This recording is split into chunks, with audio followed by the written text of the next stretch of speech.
paduka tobat langsung tekan Pak Sepuh mangan bayem terus dicampuri wak lele maksude Den sinten pengen ayem ayo mangkat karaoke lah seneng aku kuliahane karaoke dadi ketoprak Pak maksudnya manggone saparak-parak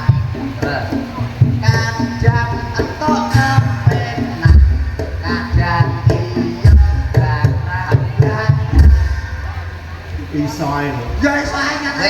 ya iso oh ya halah jajal deh parian yo parian yo mau alah ke yo iso kaya mondol jajal pengen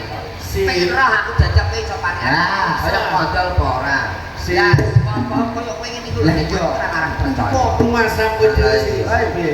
lho pamit kaya nek parian so apa ngamuk terus ae lho sinten dadi pelawan dek manggone saparak-parak kawanane wedang besok kapan kone muda apane semua babon iki lho Mbah babon kandhane lho kowe lho iki mangaslin aku lho nek iki mangasli ora parikan iki Rasulullah nek apa nyemoni iki babon iki lho Mbah babon iso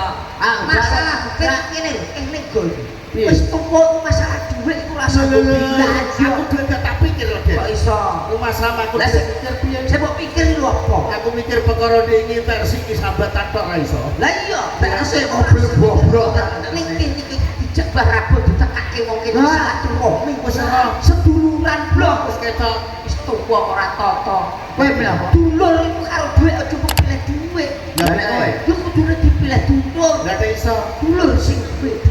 padha wae iso paling enak dadi dagelan Mas ba iso mergawe karo guyon